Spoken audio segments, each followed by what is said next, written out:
তাবু tight Shikshajyoti scheme MSCৰ এটা scholarship scheme হয়। চ' আজিৰ ভিডিঅ'ত আমি চাম এই স্কলাৰশ্বিপ আপোনালোকে কেনেকৈ পাব পাৰিব আৰু ইলিজিবিলিটি ক্ৰাইটেৰিয়া কি, কোনে কোনে এই আঁচনি বা এই স্কলাৰশ্বিপ লাভ কৰিব পাৰিব, কি নথিপত্ৰ লাগিব, কেনেকৈ অনলাইন আবেদন কৰিব, সকলো কথা আজিৰ ভিডিঅ'ত মই বিতংকৈ ক'বলৈ গৈ আছোঁ। গতিকে আপোনালোকে ভিডিঅ'টো সম্পূৰ্ণকৈ চাই থাকক। এই আঁচনি হাইস্কুল শিক্ষান্ত পৰীক্ষাত পাছ কৰা আৰু মেট্ৰিক পৰীক্ষাত পাছ কৰা মানে HS আৰু SLC পাছ কৰা শিক্ষাৰ্থীসকলৰ বাবে হয়। 60% মাৰ্কছ পোৱা সকলেহে এই স্কলাৰশ্বিপ আবেদন কৰিব পাৰিব। ইয়াতে আপোনালোকে দেখা পাইছে তাবু টাইট শিক্ষাজ্যোতি স্কিম লঞ্চ কৰিছে 2025 চনতে আৰু এইটো বৰ্ষত 2026 বৰ্ষৰ বাবে আপোনালোকে ফিল আপ কৰিব লাগিব। আৰু ইয়াতে এটা গুৰুত্বপূৰ্ণ কথা আপোনালোকক জনাব লাগিব যে যিসকলে 2025 বা 24 চনত পাছ কৰিছিলে তেখেতলোকে এই আঁচনিৰ কাৰণে এপ্লাই কৰিব নোৱাৰিব। 2026 চনতে এক্সামটো কোৱালিফাই কৰা হ'ব লাগিব, তেখেতলোকেহে এই আঁচনি এপ্লাই কৰিব পাৰিব। ঠিক আছে, কেনেকৈ এপ্লাই কৰিব পাৰি ইয়াতে ডিটেইলছবোৰ দিয়া আছে MSCৰ অফিচিয়েল ৱেবছাইটত, আপোনালোকে চাব পাৰিব। Apply in 4 step A simple guideline application journey. প্ৰথমতে আপোনালোকে এটা valid mobile number through registration কৰিব লাগিব। ৰেজিষ্ট্ৰেশ্যন কৰাৰ পাছতে আপোনালোকে যি নেচেচাৰী ডিটেইলছ খুজিব, ইয়াতে enter personal details, academic details, address, bank account details সকলোবোৰ আপোনালোকে দিব লাগিব।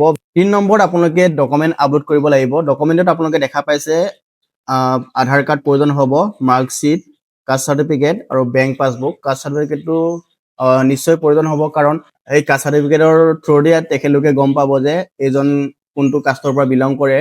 ঠিক আছে, আৰু 4 ষ্টেপত আপোনালোকে ছাবমিট কৰিব লাগিব। ছাবমিট কৰাৰ পাছত এটা একনলেজমেণ্ট ৰিচিপ্ট জেনেৰেট হ'ব, সেইটো আপোনালোকে ৰাখি ল'ব, আপোনালোকে ট্ৰেক কৰি চাই থাকিব পাৰিব। তাৰ পাছতে আপোনালোকে ইয়াতে কিছুমান ডিটেইলছ চাব পাৰে অনলাইন এপ্লিকেশ্যনৰ বিষয়ে। ইয়াতে দিয়া আছে apply for scholarship after matricular and higher secondary in just a few steps, আৰু secure WhatsApp OTP through the verification কৰিব আৰু ডিজিটেল ডকুমেণ্ট আপলোড কৰিব লাগিব। আপোনালোকে Aadhaar card, marksheet, caste certificate আৰু হোৱাটছএপ একনলেজমেণ্ট ৰিচিপ্ট আপোনাৰ হোৱাটছএপতে মেবি পঠাই দিব পাৰে। মই এতিয়ালৈকে এপ্লাই কৰা নাই। আৰু জিঅ'গ্ৰাফিক মেপিং কৰিব, ইয়াতে district, constituency, panchayat, village mapping কৰিব।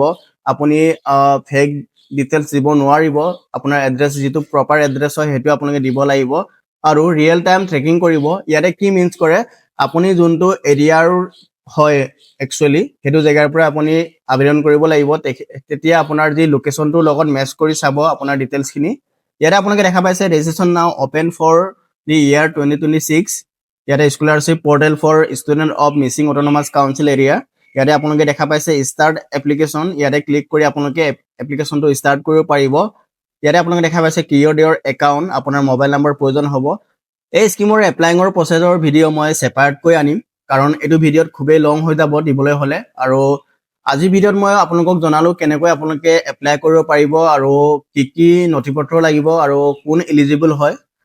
এটা ছেপাৰেট ভিডিঅ' আনিম, তাত মই সম্পূৰ্ণ প্ৰচেছ দেখুৱাম আপোনালোকে কেনেকৈ এপ্লাই কৰিব পাৰিব। এয়াই আছিল আজিৰ ভিডিঅ'টো যদি আপোনালোকৰ ইনফৰ্মেটিভ পালে তেন্তে ভিডিঅ'টো এটা লাইক কৰিব, লগতে চেনেলত যদি নতুন তেন্তে আপোনালোকে চেনেলটো ছাবস্ক্ৰাইব কৰি ৰাখিব।